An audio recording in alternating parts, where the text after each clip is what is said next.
تو یہاں پہ ہم ولی بننے کے لیے آئے ہیں، یہاں کوئی زرداری اور خان اور نواز بننے کے لیے نہیں آیا، یہاں حقیقی ولایت لینے کے لیے آپ آئے ہو۔ اور وہ ولایت اگر کسی کو مل جائے تو یہ دل جن چیزوں کی وجہ سے دھڑکتا ہے، اس دل میں سکون آ جائے گا۔ وہ خاک کی زمین پر بھی بیٹھا ہو لیکن بندہ کیا ہوگا؟ مطمئن ہوگا۔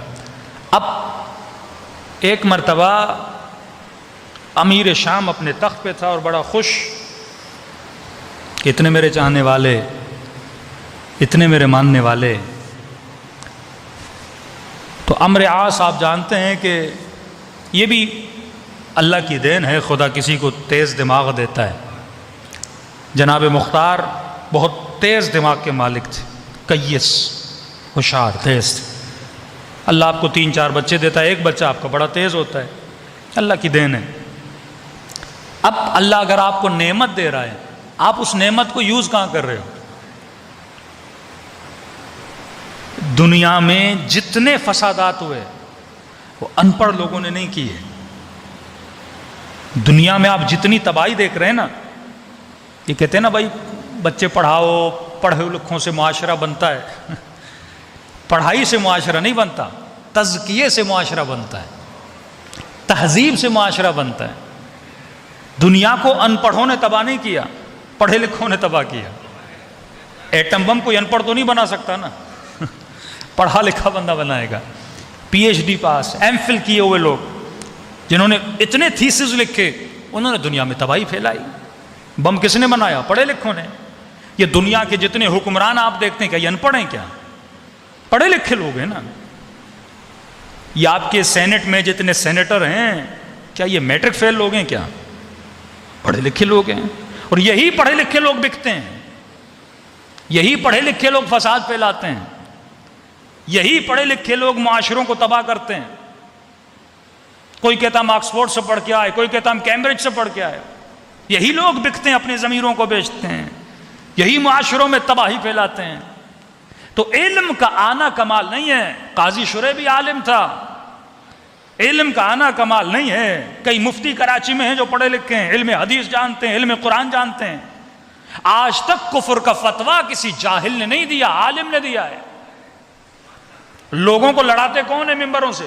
جاہل لڑاتے ہیں کیا؟ جو دین پڑھ کے، حدیث پڑھ کے آتے ہیں پھر لوگوں کو لڑاتے ہیں۔ تبھی اللہ نے کہا قد افلح من زکاہا وقد خاب من دساہا۔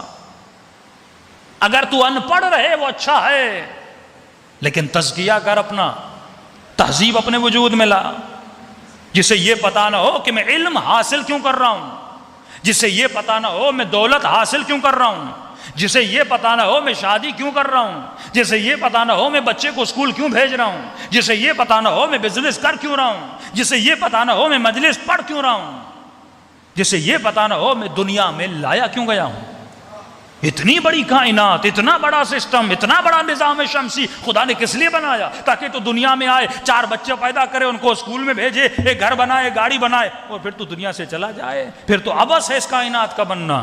اتنے چھوٹے مقصد کے لیے خدا نے کائنات بنائے کہ تو 4 دکان بنائے، 4 گاڑیاں بنائے، 4 لوگوں میں مشہور ہو جائے، پھر تو دنیا کا بنانا ہی فضول تھا۔ پھر ایسی کائنات کا بننے کا فائدہ کیا؟ اس مقصد کے لیے کائنات بنی تھی کہ امام حسین آئے اور نبی کے ایسے پیارے خوبصورت نواسے کو کربلا کے میدان میں شہید کر دیا جائے۔ اس مقصد کے لیے سیدہ زینب کی چادر لٹی، اس مقصد کے لیے اہل بیت نے تکلیفیں اٹھائی۔ نہیں میرے عزیز، جس انسان کو پتا ہی نہیں میں آیا کیوں، صبح سے لے کر شام تک جس ہال میں شیطان ہمیں گھما رہا ہے، انسان کو پتا ہی نہیں میں کہاں گھوم رہا ہوں۔ تو عمر سعد کو خدا نے، عمرو عاص کو خدا نے بڑا دماغ دیا تھا۔ اب سوال یہ، بندہ اس دماغ کو استعمال کہاں کرتا ہے؟ ایک جوان ہے، اس کی آواز اچھی ہے۔ اگر خدا تجھے اچھی آواز دیتا ہے کس لیے دے رہا ہے؟ ایک جوان حسین ہے، اگر خدا تجھے حسن دے رہا ہے کیوں حسن دے رہا ہے؟ کسی کو اللہ نے حسین چہرہ دیا، کسی کو اللہ نے حسین مسکراہٹ دی، تو سوچ تو صحیح خدا یہ تجھے کیوں دے رہا ہے؟ اب تو ان چیزوں کو کہاں پہ استعمال کر رہا ہے؟ یہ تیرا ارادہ ہے، اس کا کام ہے عطا کرنا۔ تیرا کام ہے اس کی عطا کو صحیح راستے پہ استعمال کرنا۔ عمرو عاص امیر شام کے پاس بیٹھا،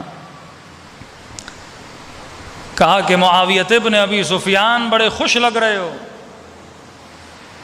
کہا کیوں خوش نہ رہوں، یہ لوگ مجھے اتنا مانتے جو ہیں، مطلب مجھے اتنا مانے کہ میرے کہنے پہ علی کے مقابلے میں چلے جائیں، اس سے بڑی خوشی ہوگی کیا میرے لیے؟ کہا تو کیا سمجھتا ہے یہ لوگ تجھ سے محبت کرتے ہیں؟ تیری محبت میں کہاں؟ کہ یہ بات یاد رکھنا، یہ لوگ سب تیرے ساتھ ہیں اس لیے کیونکہ تو ان کو کھلا رہا ہے، تو ان کو مال دے رہا ہے۔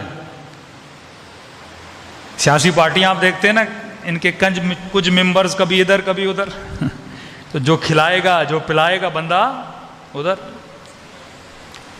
کئی ایسے عزادار بھی آپ نے دیکھے ہوں گے، کل اعلان ہو جائے فلاں جگہ پہ عشرہ ہے، اور عشرے کے بعد ٹکے کھلائے جائیں گے، کباب کھلائے جائیں گے، رول کھلائے جائیں گے، مجمع کہاں؟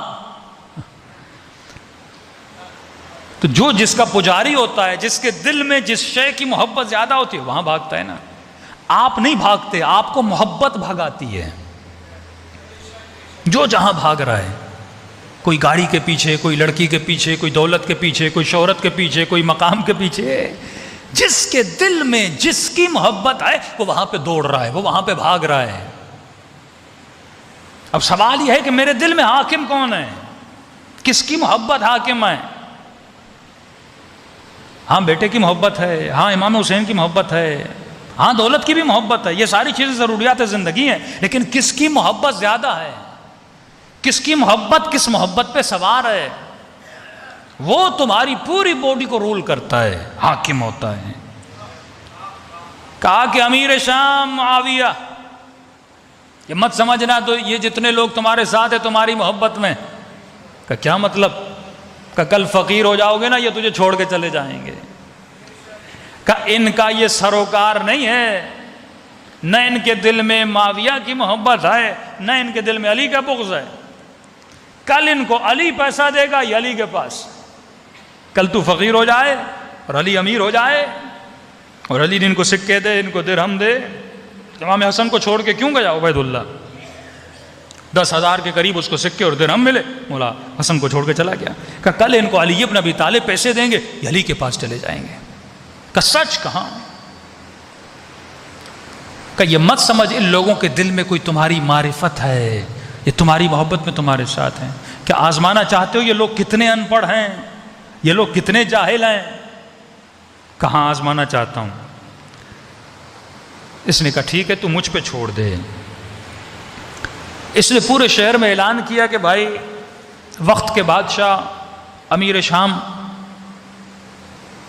کی مجبوری ہو گئی ہے، وہ جمعے کے دن یہاں نہیں ہوں گے، ان کو سفر کرنا ہے اور بہت اہم سفر ہے، لہٰذا اتنے عظیم بادشاہ، اتنی عظیم شخصیت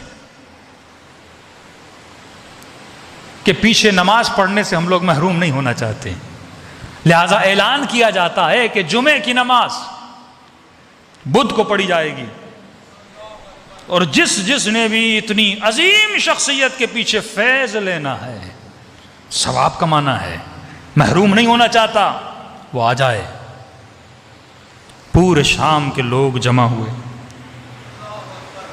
بدھ کے دن امیر شام نے جمعے کے خطبے دیے، جمعے کی نماز پڑھائی، نماز ختم ہوئی، عمرو عاص بھی پیچھے نماز پڑھ رہا ہے، اور اتنے خوشی کے عالم میں اپنے دربار میں پہنچا اور کہا عمرو عاص تو کیسی باتیں کر رہا ہے؟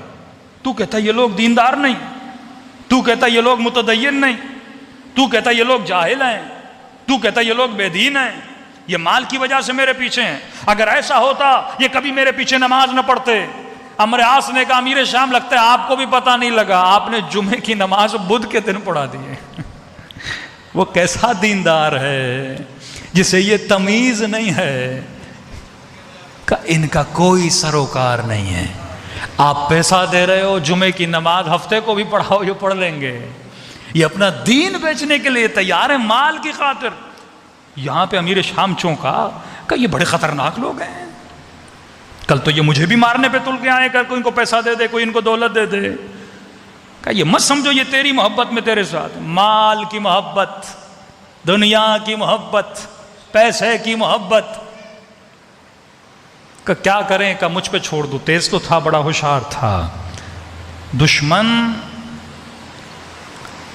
جب کام کرتا ہے تو آپ کی نبض کو پہچان کے کام کرتا ہے. اگر آپ کو راز حیات پتہ نہ ہو، انسان کو پتہ ہی نہ ہو کہ میری باڈی کو کنٹرول کون کرتا ہے، تب ہم اپنے سارے جسموں کو دشمن کے حوالے کر دیتے ہیں اور ہمیں پتہ نہیں ہوتا.